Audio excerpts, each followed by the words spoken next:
Bom dia, boa tarde, boa noite, boa madrugada, aluno do coração, seja mais que bem-vindo a esse nosso encontro.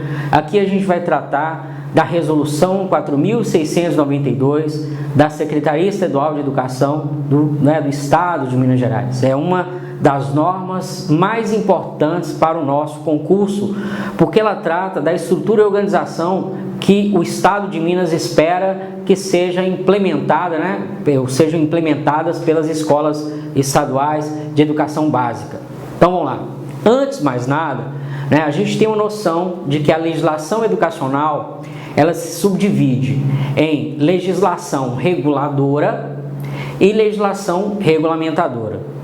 A legislação reguladora ela traz princípios, diretrizes e está fundamentada na Constituição e em leis. A legislação educacional regulamentadora ela traz especificamente procedimentos, questões operacionais e está fundamentada em normas administrativas, normas infralegais, como é o caso da Resolução 4.692.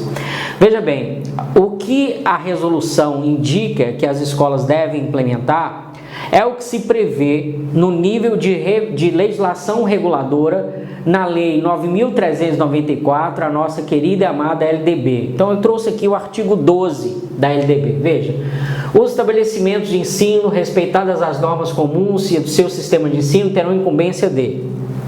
Esse artigo 12 da Lei 9.394 é de extrema importância para o seu concurso. Vamos lá.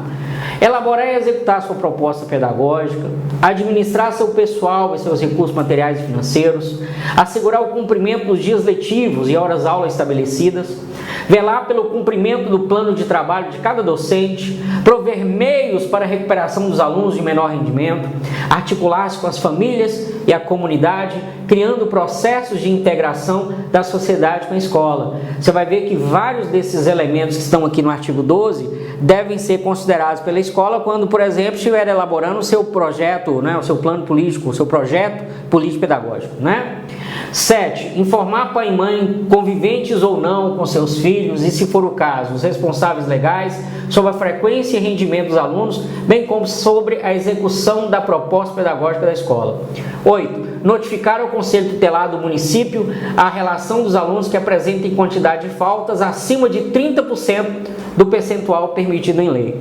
A gente vai ver, na própria Resolução 4.692, que a frequência mínima que se exige é 75%. Então, se você pega essa frequência mínima que se exige, então, a partir, se for mais de 25%, na minha matemática falhando aí, se eu exijo o mínimo de 25%, ele pode falhar no máximo de 25%. Se do máximo que ele pode falhar, ele falhou acima de 30%, eu tenho que comunicar ao Conselho Tutelar. Correto? Vamos lá. 9. Promover medidas de conscientização, de prevenção e de combate a todos os tipos de violência, especialmente a intimidação sistêmica ou sistemática. Essa intimidação sistemática ou sistêmica é o bullying. Com certeza, você vai ter que ter uma atenção muito especial nesses dispositivos. Muito atual essa discussão. Estabelecer ações destinadas a promover a cultura de paz nas escolas e promover ambiente escolar seguro, adotando estratégias de prevenção e enfrentamento da dependência, ao uso ou dependência das drogas. Então, isso é o que nós temos no nível de legislação educacional reguladora, artigo 12, Lei 9.394, LDB. Para colocar tudo isso em prática, a Secretaria Estadual de Educação publicou a Resolução 4.692, tá certo? Então, vamos lá. A presente resolução estabelece diretrizes para a organização e funcionamento do ensino nas escolas estaduais de educação básica de Minas Gerais. Veja, diretrizes, correto? Diretrizes. Aí nós vamos ver, a escola vai ter o seu projeto político-pedagógico, a escola vai ter o seu regimento escolar. A partir do que diz formar o seu calendário. Então essa resolução é a base para uma série de normas que a escola vai ter que fazer e publicar. Vamos lá. O disposto dessa resolução, complementado por normas específicas, quando necessário, aplica-se a todas as etapas e modalidades da educação básica. Então, quais são mesmo as etapas da educação básica? Nós sabemos, eu trouxe aqui, educação básica, pré-escola, ensino fundamental e ensino médio. Então, essas são as etapas. E as modalidades? No que diz respeito às modalidades, eu chamo a atenção para o seguinte: você vai ter que ficar bem atento ao que diz o enunciado. Conforme a resolução 4692, então conforme a resolução 4692, o rol de modalidades ele é um pouco mais restrito. Olha bem, está lá no artigo 46 da resolução: educação de jovens e adultos, educação especial, educação profissional e tecnológica, educação no campo, educação escolar indígena, educação escolar quilombola. Quando você estuda pela Lei 9.394, também vai nas diretrizes curriculares, você vai ver que tem outras modalidades. Por exemplo, aqui não está na resolução 4692, a educação à distância, que é uma modalidade. Não tem a educação para jovens e adultos com privação de liberdade, que acontece na penitenciária. E houve a inserção no nosso sistema de ensino de uma modalidade por uma lei de 2021. A educação a educação bilíngue para surdos, né? Foi uma introdução recente. Não é que a 4692 não contemple, porque eu posso considerar que aqui está na educação especial. Educação especial é uma modalidade transversal que perpassa todas as demais modalidades, todas as etapas. Por quê? A educação especial é aquela voltada para os portadores de deficiência, para os superdotados, né? Para os que têm algum problema de desenvolvimento global. Então, a educação especial ela pode estar presente em qualquer etapa, em qualquer modalidade. E daí eu considero que a 4692 trata, né, os surdos dentro dessa modalidade aqui. Então veja, pela 4692 são essas modalidades, o rol de 6, tá? Mas eu trouxe aqui complementando com base na lei, nas diretrizes curriculares. Veja, educação jovens e adultos, essa tem na resolução, profissional e tecnológico também tem, educação à distância, não tem na resolução. Então veja, uma boa questão para você: são modalidades de ensino conforme a resolução 4692, exceto, se tiver AD você vai marcar. Não que não seja modalidade, mas não está previsto na 4692, até porque a 4692 são as modalidades a serem aplicadas pelas escolas de educação básica, tá?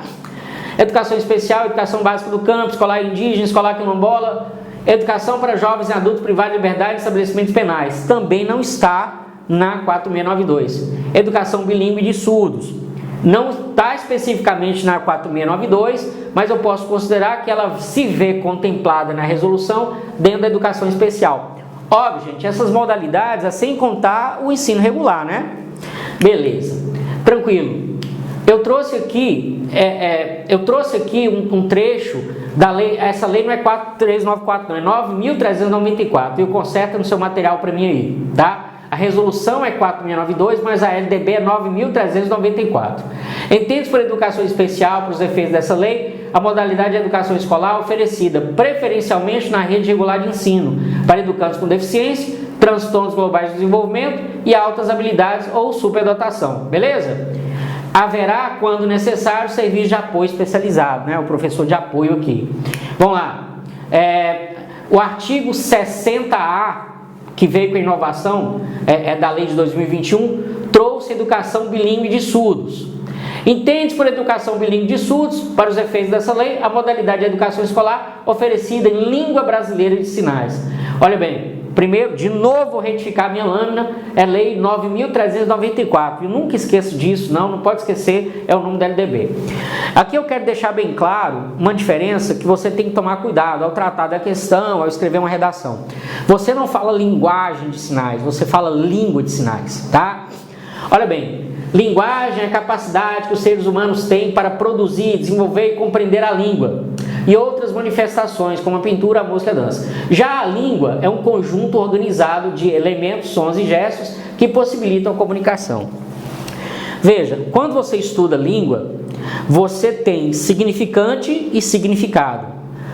Olha bem, escreve a palavra casa, a associação das letras C-A-S-A. O que é isso? Isso é o significante.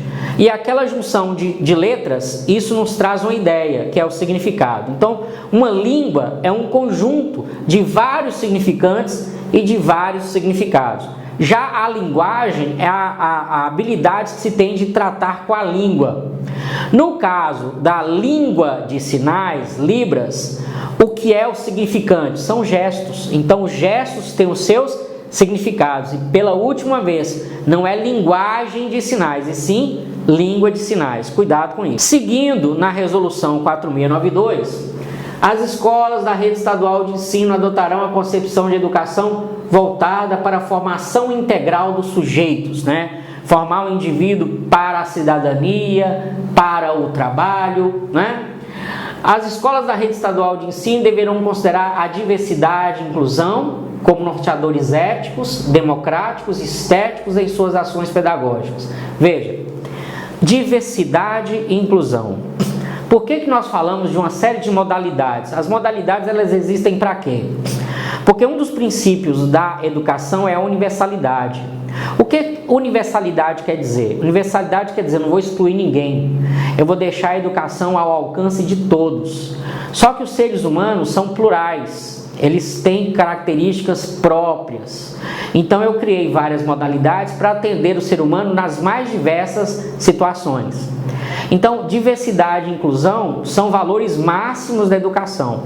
E esses valores, elas devem se projetar em questões éticas, democráticas e estéticas. Sobre ética, o que a gente pode dizer?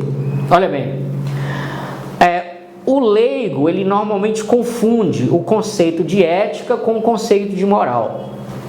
Quem faz juízo de valor, quem valora as condutas como certo, errado, justo e injusto, não é a ética, é a moral, tá?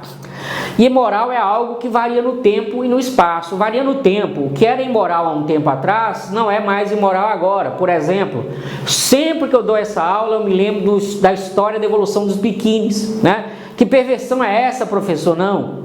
É porque no passado, quando surgiram os biquínis escondiam as nádegas. Hoje, como é que acontece? As nádegas escondem os biquínis.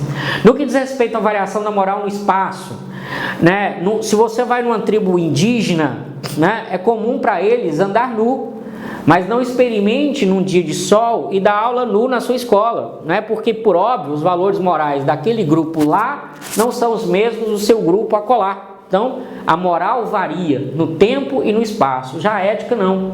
A ética é exatamente um retrato dos valores morais de um determinado grupo social, num determinado espaço de tempo, tá? Eu me lembro de um episódio de um indivíduo que assaltou uma padaria, me parece. E pela dinâmica do roubo, certamente ele teve um comparsa. O delegado perguntou para o indivíduo na presença do seu advogado: olha, quem foi seu comparsa? Pode falar, você não estava sozinho, não tem condições de você estar sozinho não? Aí o indivíduo falou assim: não, eu não vou falar não, porque eu tenho minha ética. Na época todo mundo achou estranho, mas ele está certo. Para aquele grupo, né, é um valor moral, é um não dedurar o outro. Então, para a ética daquele grupo, aquilo ali estava certo. Entende? Não é a ética que valora a conduta, injusta ou injusta, certa ou correta. Quem valora é a moral. A ética é simplesmente uma leitura, um retrato de um conjunto de valores morais, de um determinado grupo social, num determinado tempo. Tá certo? Democráticos, acredito que eu não preciso especificar muito. Agora, no estético, é que eu gosto de me dedicar um pouco. Olha bem, porque para você leigo, quando você fala assim, é uma questão estética, você pensa que é uma questão supérflua, mas não é. Para a filosofia, a estética é aquela produção de conhecimento a partir dos sentidos, né? Então veja, a escola ela tem uma função institucional e quer transmitir o quê? Limpeza, não é? Então não é à toa que as serviçais, nossas grandes amigas, os serviçais, vão cuidar da limpeza do ambiente, né? Deixar tudo cheirosinho, tudo limpinho, porque aquilo passa uma ideia para o aluno sente, né? Pelo seu olfato, ele vê a limpeza e aquilo ali ele forma uma concepção do que é a escola. Então tudo na escola tem que comunicar diversidade e inclusão, desde a forma com que estão dispostas as carteiras, da forma com que o professor recebe e se despede dos alunos, da forma com que os alunos conversam entre si, tudo que se percebe com sentidos forma conhecimento a partir de questões estéticas. Então isso é que é o estético que nos importa aqui, tá certo? Trouxe até umas questões aqui compiladas de filosofia, que eu não vou tratar, mas que vai no material de vocês. Mas o importante é que vocês tenham entendido o que eu falei aqui, tá bom? Seguindo, aqui eu trato dos princípios da educação com base no artigo 3º da Lei 9.394, nossa querida e amada LDB. O que são princípios? Eu costumo dizer o seguinte: princípios são valores que norteiam um determinado modo de agir. Pensa que você conhece alguém que age de um modo muito estranho. Você vai para ele e pergunta: ô moço, né? Eu ia falar um nome feio aqui, ô infeliz, por que você age assim? Aí a pessoa vai dizer: não, é porque eu tenho os meus princípios. E quais são os princípios que a LDB diz que devem ser observados por todo o sistema da educação? O ensino será ministrado com base nos seguintes princípios: igualdade de condições para acesso e permanência, liberdade de aprender, ensinar, pesquisar e divulgar a cultura, pensamento, arte e saber, pluralismo de ideias e de concepções pedagógicas, respeito à liberdade e apreço à tolerância, coexistência de instituições públicas e privadas, gratuidade do ensino público, estabelecimentos oficiais, valorização do profissional da educação escolar, gestão democrática do ensino público na forma dessa lei, da legislação do sistema de ensino. Gestão democrática, lembra de projeto político-pedagógico que é construído com a participação de todos, né? Do corpo gestor, do corpo docente, do corpo, né? Enfim, de todo, da comunidade escolar, né? Garantia de padrão de qualidade, valorização da experiência extraescolar. Para mim isso aqui tem a cara de Paulo Freire. No último concurso de 2017 foram cobradas 2 obras dele: a Pedagogia da Autonomia e a Pedagogia dos Sonhos Possíveis. Na Pedagogia da Autonomia ele trata do que ele chama de conhecimento intuitivo, que é aquele conhecimento que antecede a pesquisa, mas é muito importante, né? Quando vocês tiverem oportunidade, pesquisem sobre a experiência de alfabetização em Angicos. O que acontece, né? Ele tinha na época aquelas cartilhas que falavam vovô viu a uva, né? Aí pensa, um cidadão naquela época, né? Hoje não, mas naquela época, no semiárido nordestino, no meio da seca, tinha criança que talvez nunca viu uma uva na vida. Como é que ele ia ser alfabetizado com a uva se aquela uva não transmitia nenhum conhecimento? Então, para eu formar conhecimento, eu vou valorizar a experiência extracurricular.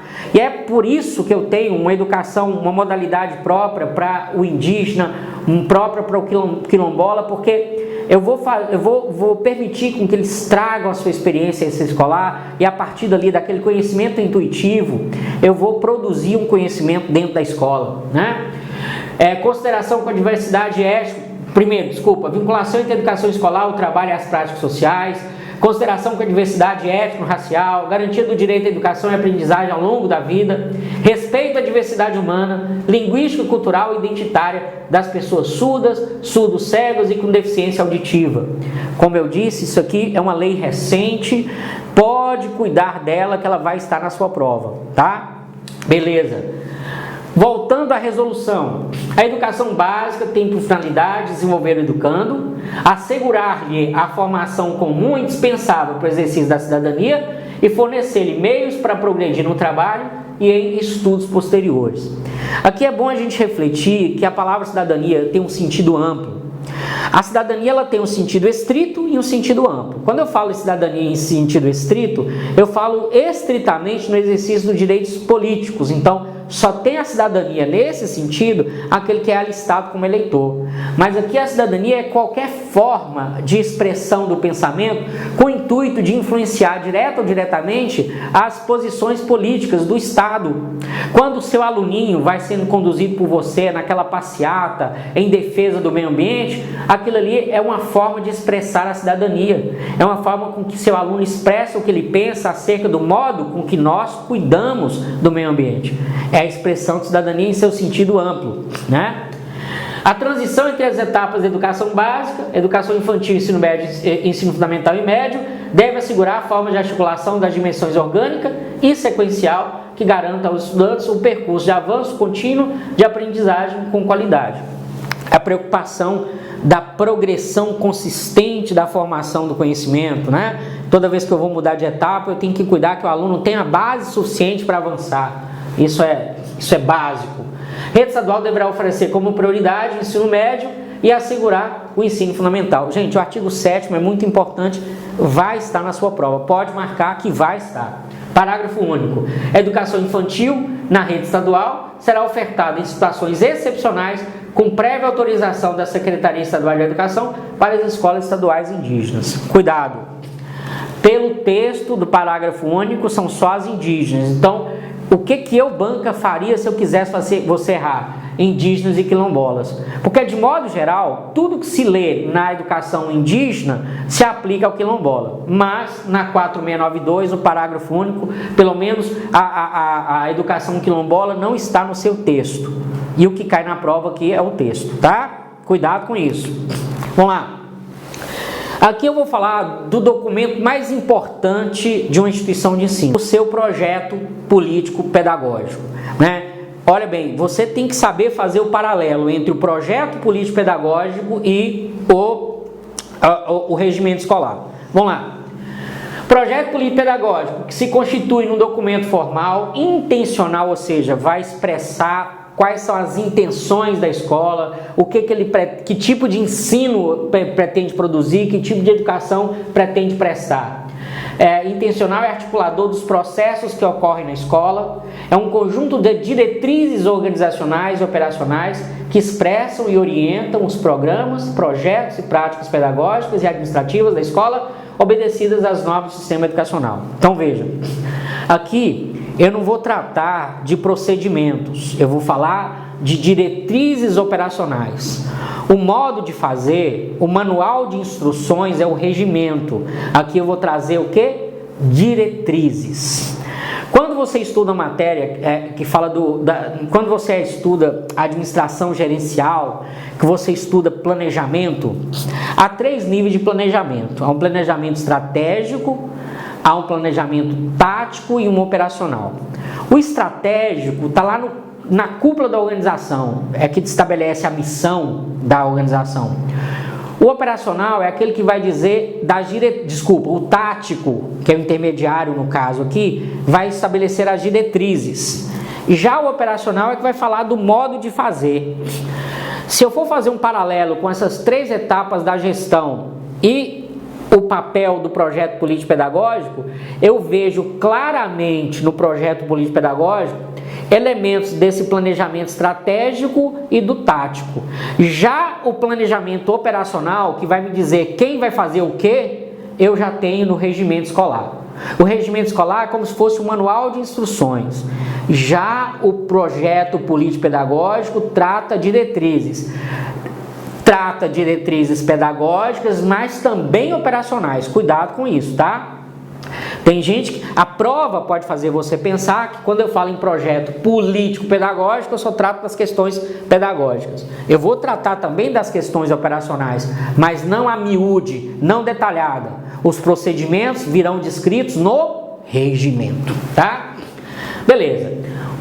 Os planos e projetos que a escola faz parte devem estar contemplados no projeto político-pedagógico. Gente, parágrafo 2º. Pode ter certeza que é bem provável de prova.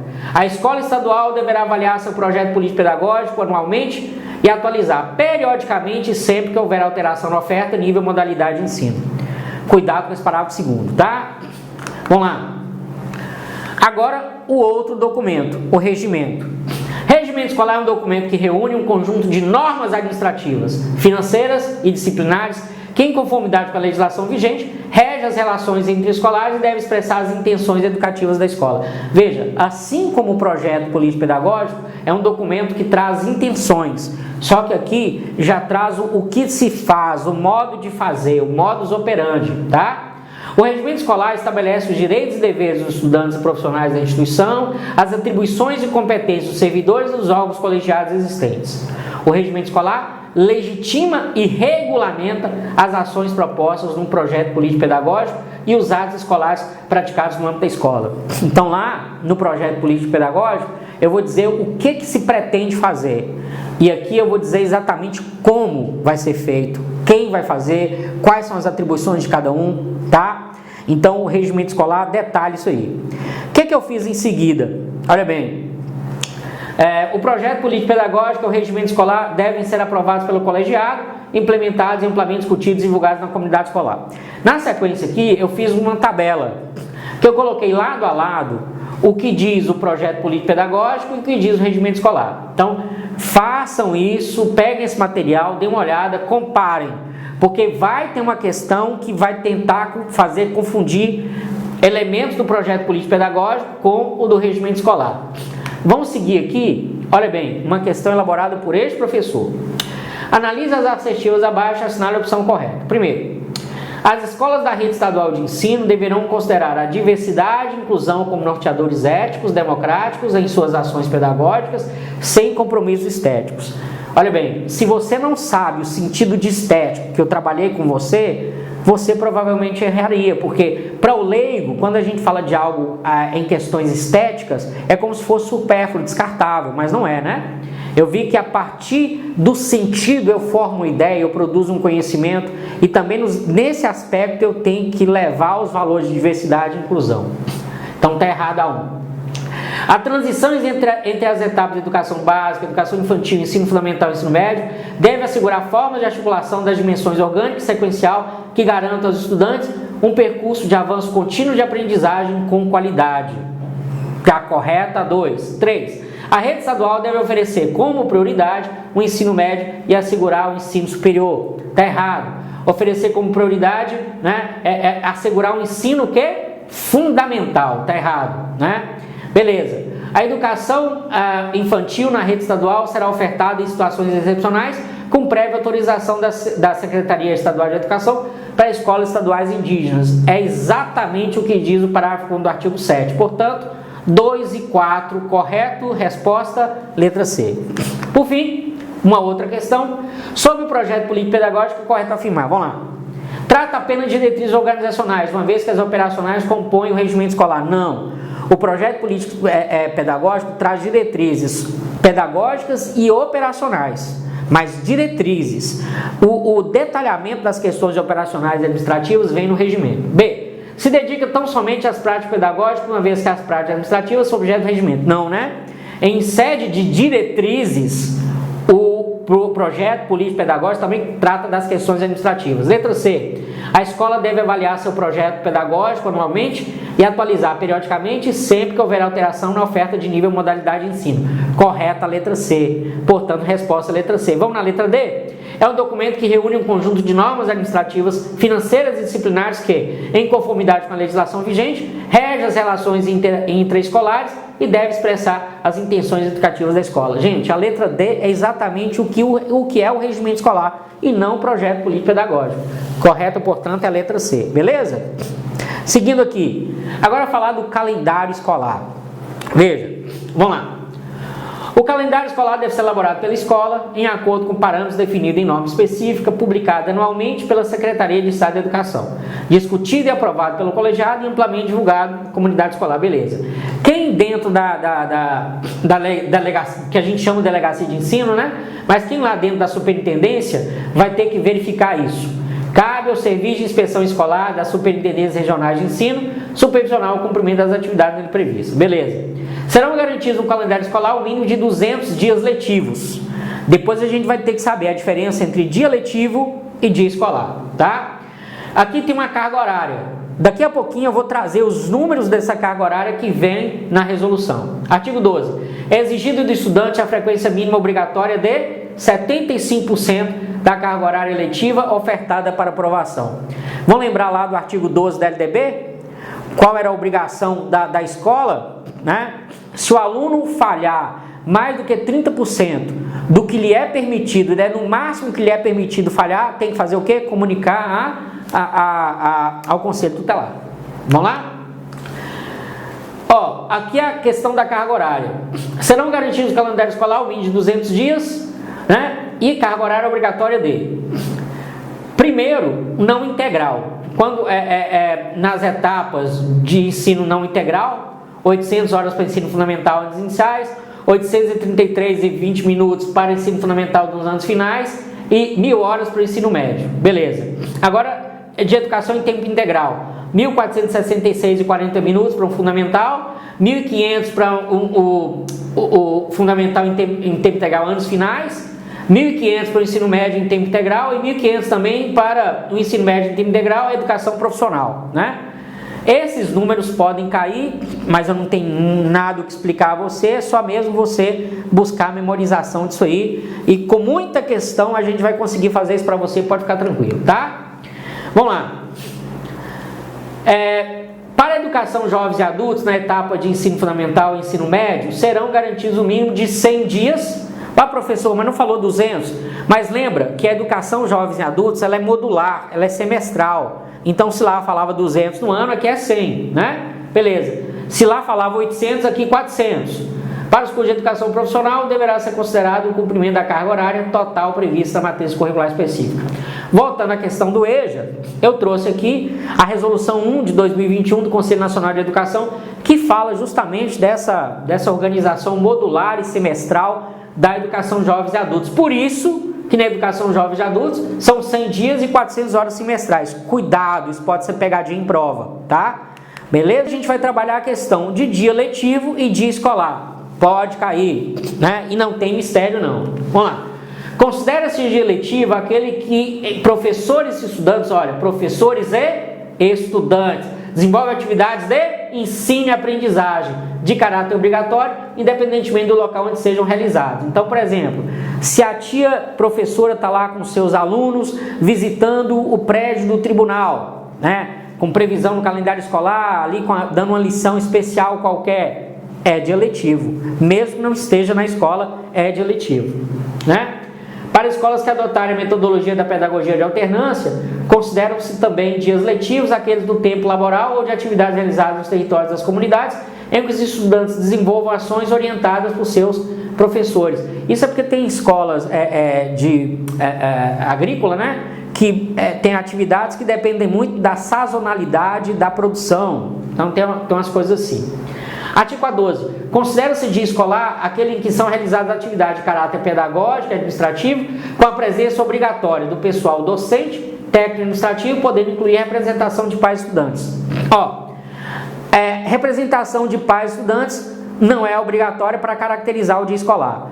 Para caracterizar dia escolar, quem tem que estar lá? O corpo docente e técnico administrativo. Quem não está no dia escolar? O aluno. Então, primeira coisa que você vai fazer para diferenciar o dia letivo do dia escolar é que não é uma atividade propriamente de aprendizagem, isso no dia escolar, e não tem o quê? Aluno. Olha bem, vamos lá. Olha a questãozinha que eu elaborei para finalizar esse ponto aqui. Com base no enunciado abaixo, analise as assertivas e assinale a opção correta.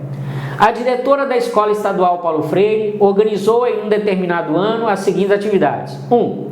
Atividade lúdica de quadrilha, festa junina, eu tive que esclarecer, né? Porque hoje em dia você fala em quadrilha, você pode pensar outra coisa. Com o intuito de trabalhar o apreço às tradições culturais, contando com a participação de docentes, discentes, pais de corpo técnico e administrativo, em conformidade com o calendário escolar. 2. Reunião com pais, docentes, corpo técnico e administrativo, bem como representantes da comunidade para avaliação periódica do projeto político-pedagógico, né? São duas atividades distintas. Eu quero saber o que é dia escolar, o que é dia letivo aqui. 1 e 2 podem ser considerados dia letivo. Será? Cadê o aluninho aqui? Cadê a atividade de aprendizagem aqui? Não tem, então aqui não é dia letivo. 1 e 2 são dias escolares. Não, olha para você ver. O 1 tem aluninho, tem atividade de aprendizagem. É lúdico, mas é aprendizagem, com previsão no calendário escolar, inclusive. Então aqui não é um dia escolar, é um dia letivo. Resposta, portanto, o que é? 1 é dia letivo e 2 é dia escolar, beleza? Então, gente, por hora, a gente termina essa aula por aqui. Espero mesmo que vocês tenham gostado, sentido o clima, sentido como é que você tem que, né, como é que é o batidão da lata aqui para trabalhar essa norma, a resolução 4692. Um beijo, um queijo, bons estudos e até a próxima aula.